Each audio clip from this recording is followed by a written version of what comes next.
a little bit here is working on the most important things first and not on the most easiest thing once. Okay. So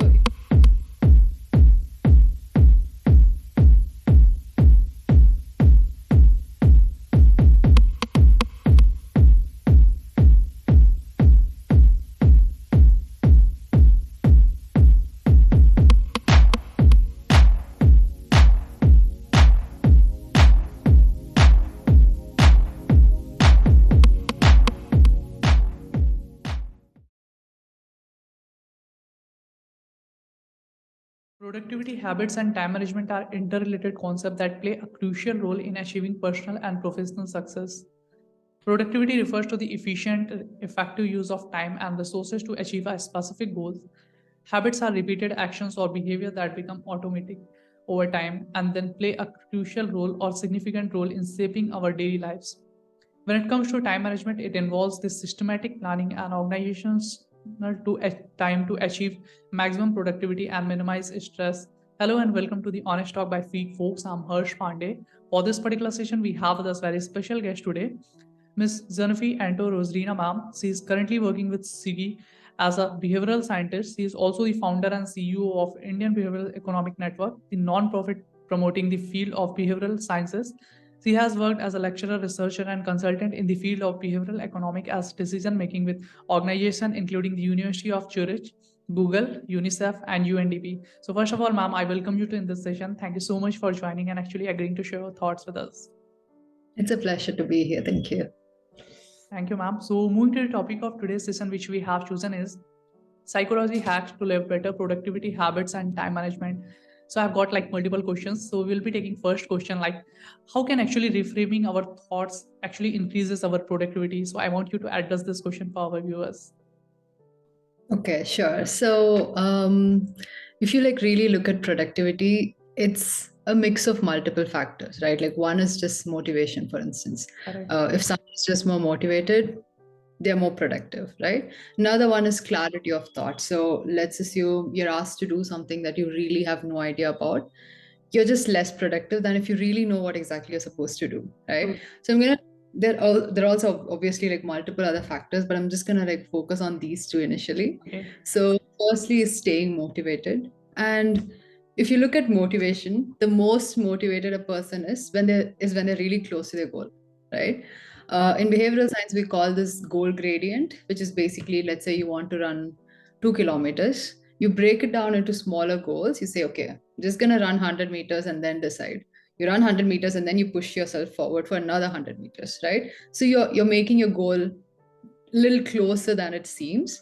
So let's say your goal is to finish reading a book. This is something I actually use at times when I'm not really motivated to read a book, but it's actually pretty good and useful.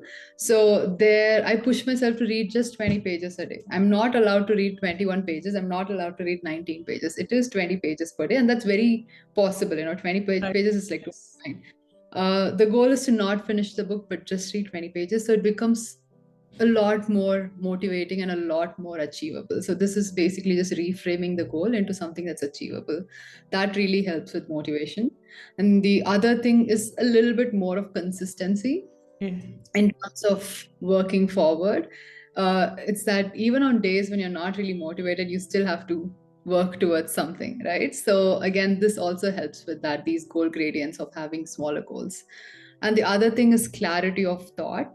So again, this is very similar, which is why I wanted to talk both of these together. So this is again something that I do, is breaking bigger tasks into very small doable tasks. So let's say you want to understand how AI works. It's huge. It's a huge massive field, and there's just so much research going on. And it has so much that if you just want to start it, it seems impossible. Let's take something else like programming. If you want to Okay. learn how to code, there's just so much happening. You have to learn a bunch of different algorithms. You have to like learn the syntaxes. You have to start coding. You have to learn how the structure is designed, if the system is designed, everything, right? So Yes. you'll have to break it down into small achievable goals. Let's say today you just become really familiar with, let's say, arrays, and you just do a couple of problems in arrays. That's all, you're done. And the next day, so you just come up with these smaller goals to do that'll in turn, like at some point, push you towards a larger goal. right? This is again something we constantly see with people who are trying to become fit. Is that they sometimes push themselves a lot to go to the gym every single day and are really pissed that they're not seeing any results and they give up, right? So this is Correct. looking at the biggest goal and not at your smaller goal. The smaller goal should be something that gives you happiness. It should be something as simple as, okay, today I was able to lift 5 kg weights. By next week, I want to be able to do 6 kgs. If I do that, then I win, right? So then you get this constant dopamine, and that really helps. So these are two small things that I would strongly recommend to, No, indeed, uh, actually, this is. just more productive. Yeah. I'm sure, like the viewers, those who are watching, they will be finding this meaningful. And as the topic of our session is psychology hacks to live better, so my next question to you is: what are these some simple habits that can lead to a happier and more fulfilling life? Although I think you have discussed this in your previous answer, but let's be more specific to this. Okay. So certain habits that are just really, really helpful are sometimes actually difficult to do as well. One is having a specific sleep cycle. Yes, We very all important. want, none of us have it. It's that, you have to start sleeping and waking up at the same time, and eventually you'll really see the results. Some of us are just more productive in the morning, some of us are more productive in the night. So you figure out what works best for you. And despite everyone talking about how sleeping early and waking up early is the best way to live, there's actually a lot of research that shows that it's okay to sleep late and wake up late as well, and that doesn't really have any long-term effects. So do your own research as well, but according to me, just having a specific sleep cycle really helps. Okay, and continue to that, having a morning routine, that is the probably the best habit that person can develop, especially as an adult, is having a morning routine. It can be something very simple, like going for a really small walk. People used to have these routines in the past. I mean, in India, just take something as small as getting water from the well, even Correct. something like going for an open defecation in the morning. People did that walk every single day. We really don't have anything we do every morning except brushing our teeth, probably, right? So it's really important to just have some mindfulness activity in the morning.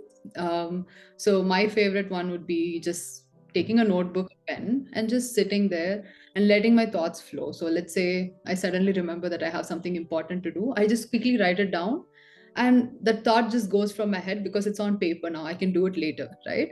So then I start thinking about something else, and once my head is all done, like everything is processed, it reaches the state where you're just peaceful and calm. There's really nothing in your head, and that's the state that you want to reach, right? People talk about how meditation is focusing on something and not thinking about anything else. It's very difficult for most of us to do. I don't know if anyone has ever tried meditation. It's very difficult to like actually not think about. Actually, But yes. yeah, but you very naturally reach this stage when you're thinking about whatever you want to think, just write it all down and go on, right? And at some point, your brain is just done. It's like there's nothing else to think about, right? So then you reach this very peaceful state. And once you get there, you can either just sit for a bit, listen to your favorite song, or just get up and go. You're sort of ready for the day. You have your to-do list ready. Your brain is starting at this fresh blank slate, and that's a very good way to start your day, right? So having a morning routine, for some people it could include yoga, it could include going for a run, it could include some kind of working out, could be reading a book, anything. Just don't start your day with this anxiety driven, oh gosh, I have to work, oh gosh, I have to study right now. Like, let's not start a day that way. Let's start a day at a very peaceful note. A few other habits that are generally very good to have is some sort of consistent work towards your larger goal, right? So let's say you're a student, your larger goal should not hopefully be getting good grades. It should be something bigger, right? So what are you going to do with your good grades? So think about something like that. So let's say you want to become an astronaut. What are you doing towards becoming an astronaut? None of us did anything. Like, we all had goals when we were young, right? We didn't do anything towards a goal. We just sat and studied. That's not the way to go about, right? So you start reading about those things. You start exploring. You try to figure out. I mean, at let's say you're in your 12th standard, you should exactly know what you're supposed to do to get to where you want to be, right? So if you want to become a professor, you should know exactly the path to get there. So spend time on that consistently and start working towards a larger goal. I mean, we're also moving towards a time where all your degree, certificate, and everything is not going to be that important anymore. It's all about how good you are at what you do. We have so many people working at all these cool companies making so much money with absolutely no degree or any Yes. educational qualification, right? You just have to be good at what you do. So let's like upskill right from when you're young. And again, if you're a working professional, please do not open your laptop as the first thing in the morning. I have so many friends who wake up and they look at their calendar. That's the first thing you do. Like, no, wake up way before your work time, at least an hour. Just have some time for yourself and don't lose track of your bigger purpose, your bigger life goal and everything. That'll just make the rest of the day much better as well. And obviously, the other end of things. So you have a proper sleep cycle, you have a morning routine, and try to have a night routine as well, something you do just before you go to bed. And let that not be looking at Instagram. Let it be something, non-digital, because we all know that it's bad for your eyes and it affects your sleep looking at your phone. So let's not look at our phone as the last thing in the night. But yeah, I mean, I have to be honest as well. I do it too. I look at my phone last thing in the night as well most of the Okay. time. But yeah, we're all working towards not getting there, Yes. right? Yeah. That's important. Actually, I think you have discussed multiple things. I would say, like, you have discussed about setting realistic goals and then time management and how what are the actual mindful practices improve our mental and physical well-beings. And actually, I've got one question to ask. Like, what do you feel how we can actually overcome procrastination, like, and maybe increase our motivation? So there are various ways to, have good time management in a more consistent way.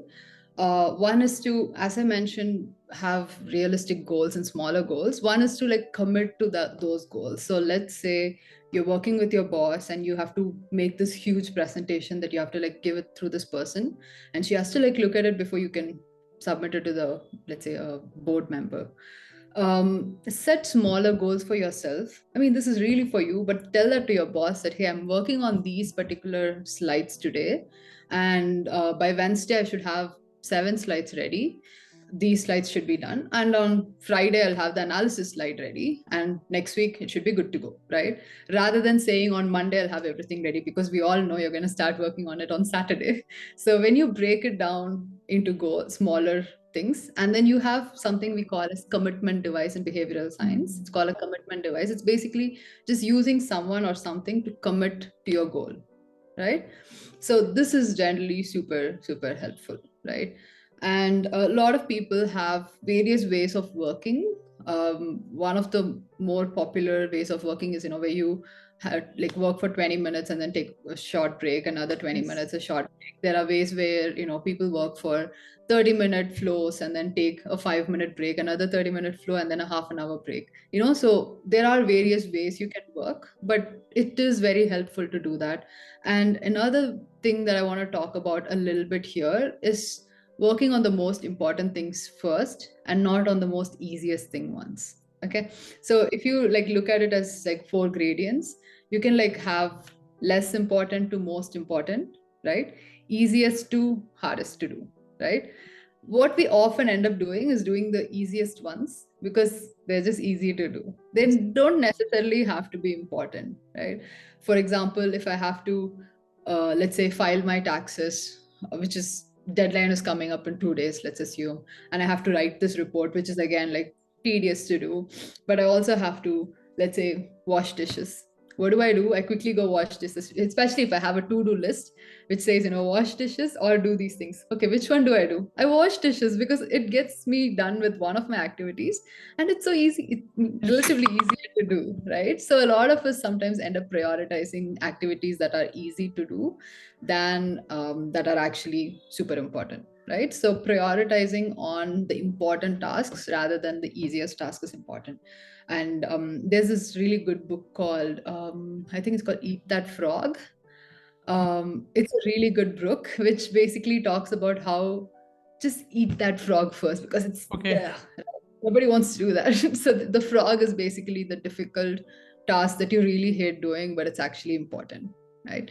So that's one thing. But again, more in terms of time management, I think these techniques of focus work time and then taking breaks also really help.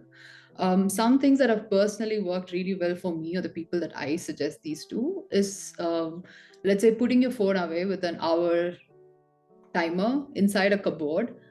it's important that you don't put it like right next to you, but far away from you, silent mode. Just work on your computer. You'll hear the alarm after a while. You'll know it's time for your break.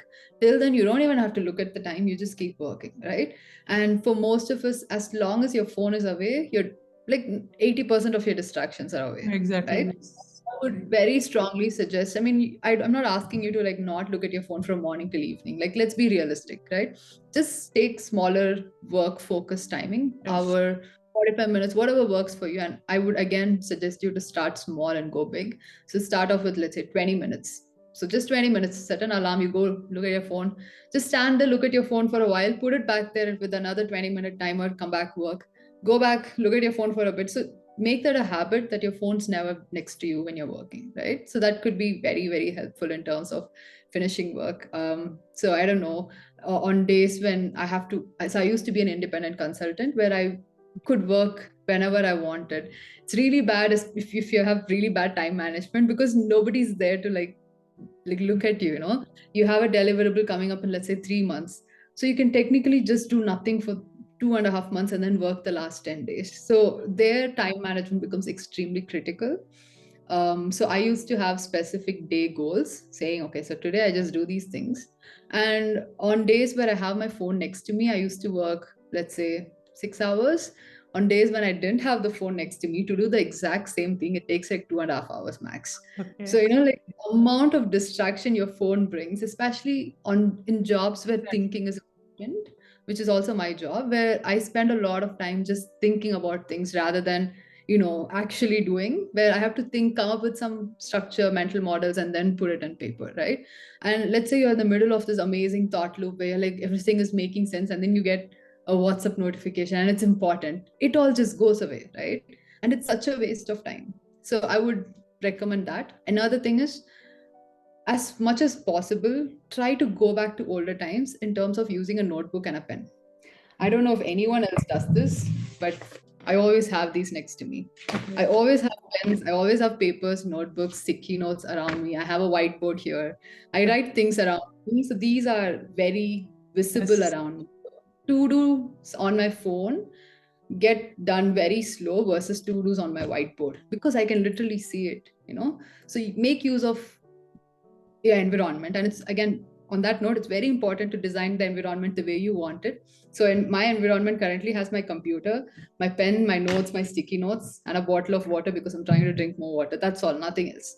So this is my environment, right? So the Okay. place where you're sitting, try to design it for what you want to do, not what you're doing, right? So yeah, that's another thing that'll No, really indeed, help. actually, you have taken again, like you have discussed multiple of the things, and I'm sure like people those who are watching this finding meaningful, because actually I'm finding this meaningful. You discussed multiple things, like you discussed first how we can prioritize our task, and then how we can make most of our time, then about sleep, and then exercise, and then environment effect, and like about. So one question I have is like, what do you believe? What are the some tips you would like to share with our viewers about like most of the us like at some point of life we get in self doubt, and like we believe like we are not as much as good like others are. So what are the some tips you would like to share with our viewers, like improving self confidence, and maybe you could talk about self like imposter syndrome.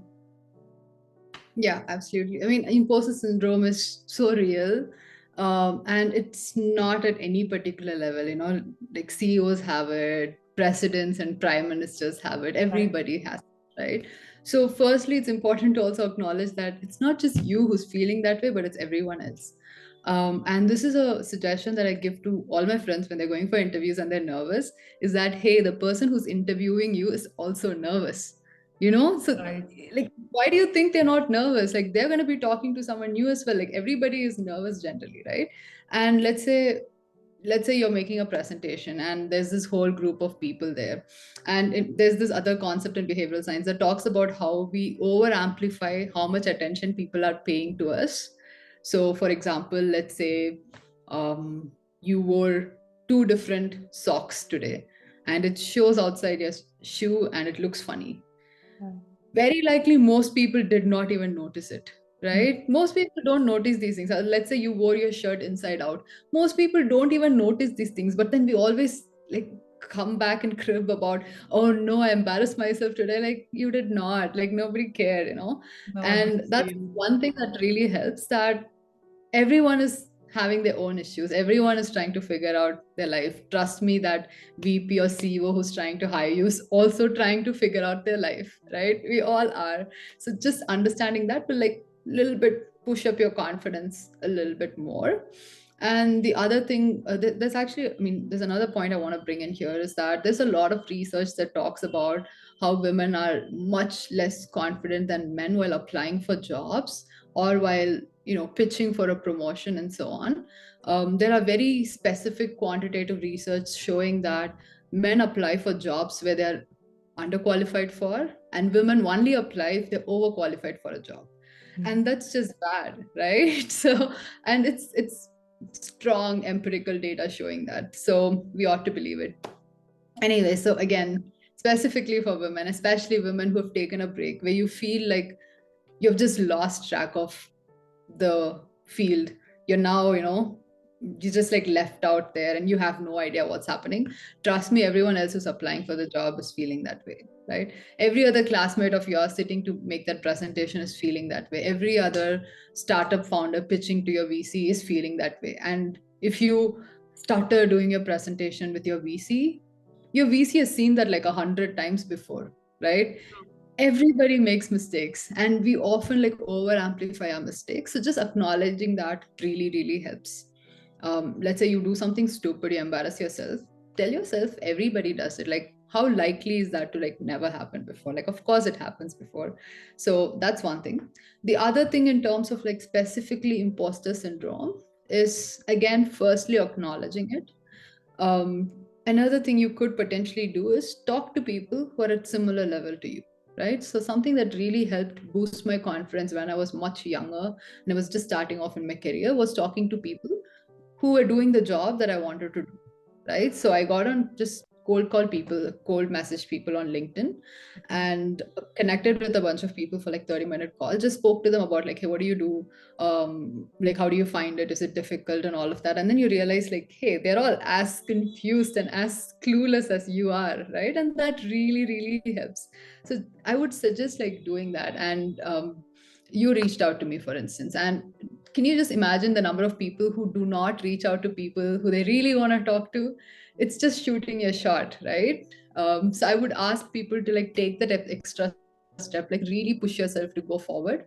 And lastly, for this particular question, is that something that I tried myself was, I have always been really scared of failing, and I never fell flat on my face ever so far. Touch wood, hope it doesn't happen, but it's something that you have to get used to, right? You Yes. have to know how to fail. You have to know how to take no's, right? And for that, what I decided to do is that, like, the next month, my goal is to fail once terribly. So I wanted to fail so I get the feeling of how it feels and I get used to it, right? So I want everyone to actually go ahead and do that. That was like the most fruitful exercise I've ever done. You write to the kind of people who you think will not respond to you, right? You intentionally write to the kind of people who will definitely ignore your message. You do that, you fail, and you count the number of times you fail, and that's the success metric you're measuring. But just imagine one of those people who you are pretty sure will not respond actually responds. That's now True. amazing success that you would have never done otherwise, right? So I would push people to do that. So apply for all those jobs where you're like 100% sure you're not going to get it. Go ahead and do it. Let's see how much failures you can get, right? So that's one way to like really push yourself with your imposter syndrome.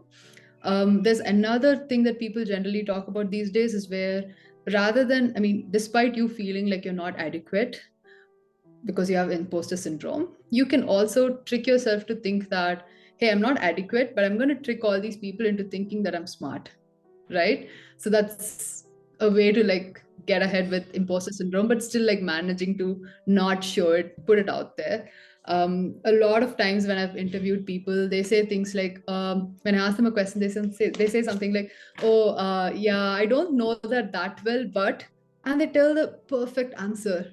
I'm like, what do you mean you don't know that? Like, there was just this other person I just spoke to who was like, yeah, I know it, and completely spoke nonsense. You actually know it. So you kind of realize that this person has imposter syndrome.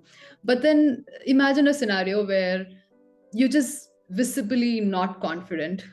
You're less likely to get hired, right? But what if I think that I'm not qualified for this job role, but I'm going to put this fake face that I think I am confident, and I'm going to fake like I know everything, and I Okay. might actually get that job. So that also sometimes really helps. So putting up a face of confidence, even when you're not confident, is important. Like fake it till you make it, right? So we were all there at some point. Like we all started off somewhere. So yeah, you can always, yeah, seriously, just go for it and try failing. That's probably like an amazing exercise to do, and it might take you to places that you never thought you would go. So yeah. Indeed, ma'am. Actually, this is really an impressive answer. I would say I actually like find very much interesting because you discussed how we can, what are the certain life hacks we can practice in our daily life to deal with failure, and I believe like it actually helps. And I'm Yeah. sure like ma'am, there's a lot more to learn from you. But today we are short of time, so we'll be wrapping up this session for now. But we will find more opportunities to do such kind of a session. And it's really great talking with you and discussing all this topic with you. And I'm sure like there are certain things left, but we will be covering maybe next time. Absolutely, it was nice talking to you. Same here, ma'am. Thank you so much. Thank you, ma'am. Yeah. Bye. On the ground is where I stand. Never give up, that was always the plan. It's so cold outside, I'm alone, I'm alright. It's so cold